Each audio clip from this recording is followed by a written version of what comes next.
everyone. Welcome back to another episode of Independent Thought. My name is Desmond Price. For today's episode, I'm joined by Matilda Milner. Matilda, how are you doing today? Thank you for coming on the show. I'm good. Thanks for asking. Thanks for having me. Yeah, absolutely. Now, I had learned about your situation after someone had reached out to me on Instagram about kind of just some unfortunate practices going on at the Big Dipper, a local ice cream shop here in Missoula, Montana. It's kind of one of the iconic brands here in our city. They had mentioned that workers there were feeling kind of like overworked and being asked to, I guess, adhere to conditions that were they felt were a little unnecessary and that the shop had recently closed. So I want to talk to you about all of that. But before we kind of get into some of the specifics here, I just want to ask you personally, from your experience, what was it like working for the Big Dipper? And were there certain things that happened within the shop that you felt were kind of made it a stressful environment to work in? Yeah, absolutely. There was a lot of pressure to come in, even if you were sick or otherwise unable to work. Our base wage was really, really low. It was only $10 an hour. We were not given mandatory breaks. Breaks were left up to our discretion, and they would very rarely happen. And we were pretty dramatically understaffed towards the end of my time working there. Yeah, and so from my understanding, you and a few of your coworkers kind of got together and you wanted to like bring a list of like demands to management about things that needed to change. Could you go through some of like what those demands were and how did management receive that like after you brought your concerns to them? So the list of demands was a little bit aspirational, but we really just wanted to get the conversation going. The first thing we asked for was $15 an hour as a base wage. We figured we weren't going to get it, but we wanted to at least try. We wanted them to hire 5 new employees.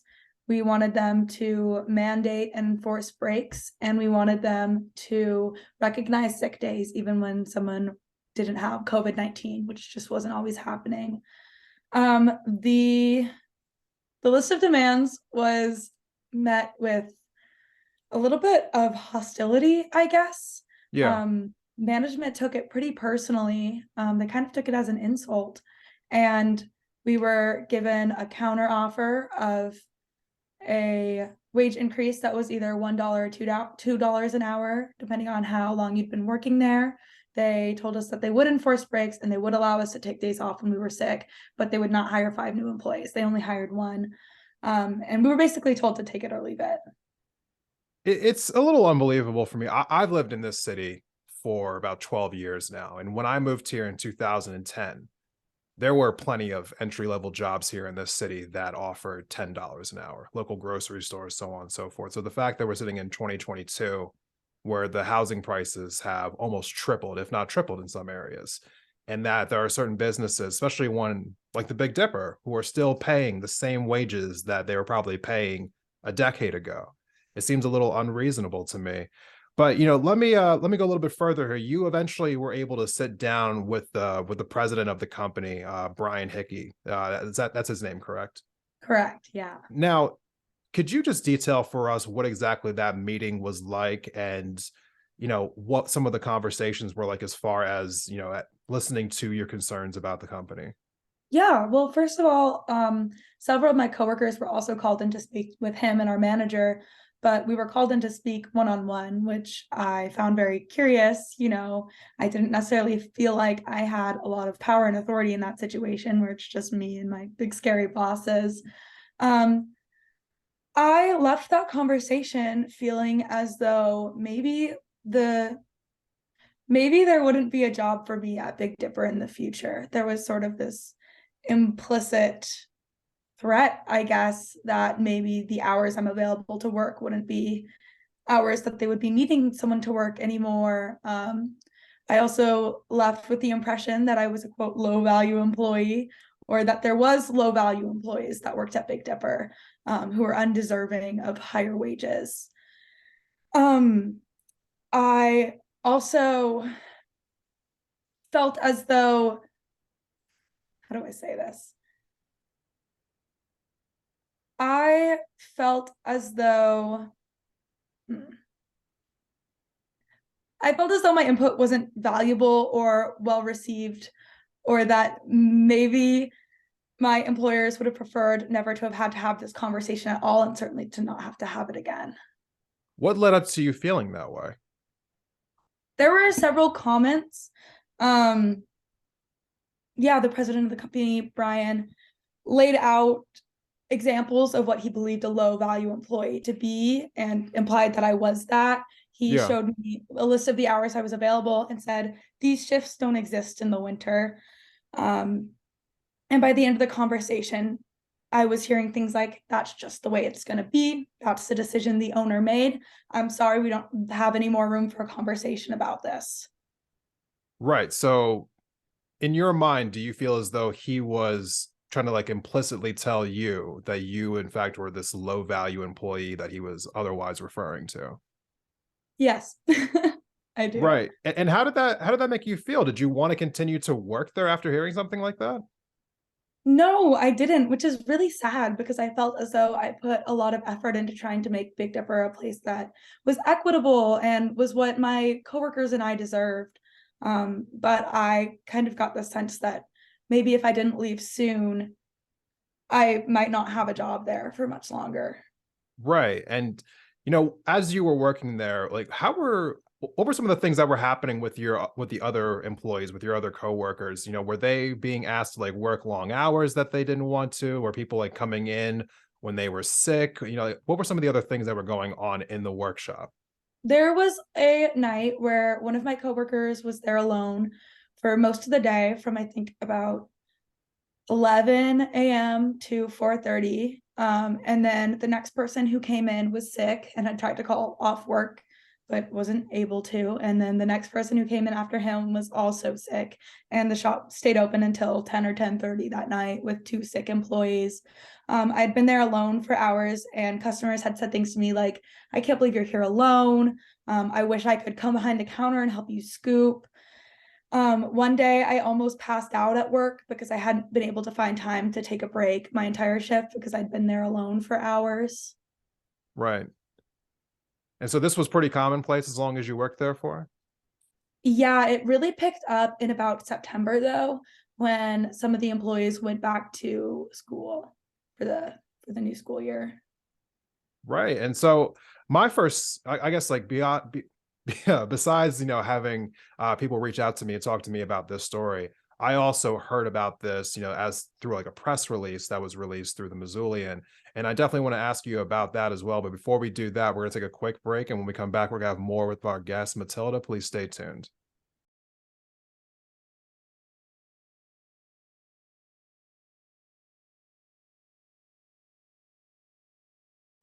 Welcome back from the break, everyone. Thank you for sticking with us through this episode of Independent Thought. So before going on the break, we were talking about some of the working conditions that were going on in the Big Dipper, how the president kind of like was a little more than, I guess, rude is the polite way of saying how some of his words could be characterized when you had your meeting with him. And the Missoulian, local newspaper here, had released this press release saying that the Big Dipper was closing for the season and how that this was not connected to a small group of employees who had raised concerns. So let me first just ask you about this press release, because it seems like it was just something that was, received by the Missoulian from the Big Dipper and they just like put it out there. Uh, how many of your coworkers actually signed on to this list of demands that were brought to management?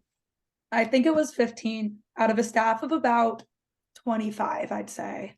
Okay, so more than half of the employees at your location actually did sign on to this. So I kind of want to just go a little bit further here. When the store, did in fact shut down, how were you and your fellow employees informed of being from the store eventually like closing down? Yeah, so it hasn't shut down yet. It's to shut down November 24th. We were informed at 9 a.m. on a Thursday via Slack message. And what exactly is that? It's like a big work group chat. One of my roommates called it work Discord, and that's basically what it is. Um, it's just like a big group chat with everyone who works at the store in it, but I know a lot of people actually have their Slack notifications muted. One of my coworkers didn't even realize she'd been laid off until the next day when one of our other coworkers told her. Right. And that's another thing I want to address in the press release. They said that people were going to be able to retain their jobs. Now, to your knowledge, are people actually retaining their jobs, or did people in fact get laid off? That would be news to me. From what I've heard, I was laid off and I could reapply in the spring if I'd wanted to. Right. So to your knowledge, you were just informed by some group chat that you in fact were no longer employed. There was you weren't told like weeks in advance, months in advance, because again, they made it seem as though this was their plan for a long time that they were going to do this remodel. We were told about 1 month in advance that we were to be laid off and therefore out of a job. Okay. And so when it comes to the other employees who worked at this location, we had spoken about this all the things that are happening here before we actually recorded this episode today. And when we spoke prior to this, you had mentioned that there were other employees, other coworkers of yours who had thought about coming on the podcast with you, but they didn't feel I guess comfortable. And why is that, if you don't mind me asking? Yeah, absolutely. There is a lot of kinship amongst Big Dipper employees, that I would even go as far to characterize as a culture of nepotism. There's sort of this situation where you kind of need to know someone to get hired there. A lot of people have close personal relationships with the owner and his family. Um, and there is a lot of worry about betraying a personal relationship, by coming out about the mistreatment in this workplace. I know that personal relationships have played a really significant role in people's willingness to talk about their experience at Big Dipper. And I think that there's a really, really strong emphasis on doing what's polite over what's right in this situation. Okay, so you're saying that you feel as though there were people who were just afraid to come out and speak about the mistreatment that was going on at Big Dipper. Yeah, absolutely. Or a lot of my coworkers are still working there for a couple more weeks and they're pretty uncomfortable and nervous about talking about their experience while they're still employed by Big Dipper. So, in your experience, again, when it compares to your other jobs that you have had, how do you compare your working experience at Big Dipper, from other jobs that you had in the past, and how long did you work there for? I worked at Big Dipper for 9 months. This, like I said earlier, it was my lowest paying job ever. I'm from Oregon, in my home county, minimum wage was $14 an hour. So this was a pretty big decrease. Also in my home county and also at every other job I've had, breaks have been mandatory and enforced and were a really important part of our workday. I have typically been scheduled for shorter shifts. I've had shifts at Big Dipper that have been as long as like 7 hours without a real break. Um, and I don't think I've ever worked somewhere that has had such a big staffing issue. Right. And so when it comes to trying to like what goes forward from here, do you Mhm. want to go back to Big Dipper and try to unionize that workplace? I would love to say yes. That would be, I think that would be amazing. I think that that's what Big Dipper employees deserve. However, I have a hard time believing that I would be rehired at Big Dipper. And why do you think that? I don't think that my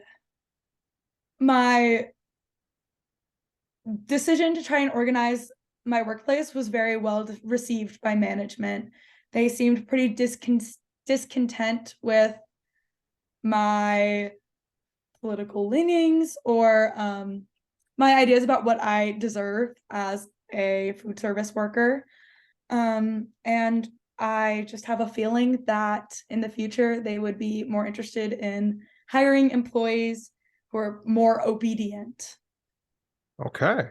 And the last thing I want to ask you here, Matilda, is when it comes to what it is that you want people to take from this story, whether that's, other fellow Missoulians who live in the community with us or people who might be listening elsewhere, what is your final message to people as far as, your personal experience and what you think should change? Yeah, there was a lot of things that I heard from people in my life or in my workplace while trying to fight for changes at Big Dipper. One of them being it's just a service job. You don't deserve or need more than $10 an hour plus tips.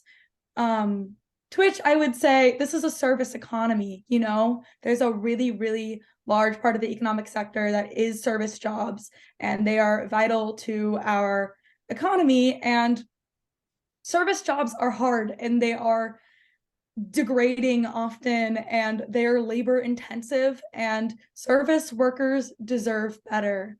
I have also heard a lot during this experience, why not just find another job? But I care about my coworkers and I think that they deserve a better workplace. And I'd also like to say that even though this story does culminate in me relatedly or unrelatedly losing my job, and it was a lot of work and there was a lot of anxiety and intimidation involved, it was worth it, and I would recommend to anyone who is feeling unsure about whether their workplace is safe and equitable to stand up and talk to your coworkers. I think that transparency in the workplace is vital and often squandered, and that's something that anyone can do. Matilda, I really do appreciate you coming on the show today and talking, to us about all of this. This conversation, I think, really mirrors the conversation that I had on my podcast recently with Brandy, who was the co-founder of Chipotle United. She came on the show recently and talked about some of the struggles that they were experiencing up in the state of Maine with their location, about just like being asked to do a bunch of unreasonable things with less than desirable staffing. And it seems as though the corporation never really appreciated them. And she said something very similar to you, that service workers deserve better, and that, that they deserve a livable wage. They deserve to have, safe working conditions. And that as this service economy continues to be as large as it is, people deserve to be paid a living wage, and they just aren't right now, especially in this town. $10, $11, even the new raise that you said was being proposed, like $12 an hour. You can't live off $12 an hour in Missoula. You Absolutely not. you Not even if cannot you're live off making that in this tips. town. No. So it doesn't make sense to be to be paying that little, especially a company like the Big Dipper, who has multiple locations, well established. They can afford to pay people more. Thank you so much for coming on the show today. I really do appreciate it. For those who are out there listening, please share this episode on social media, Instagram, Twitter, Facebook, TikTok. Please go ahead and tag Independent Thoughts, share with other people in the community, and we will see you in the next episode.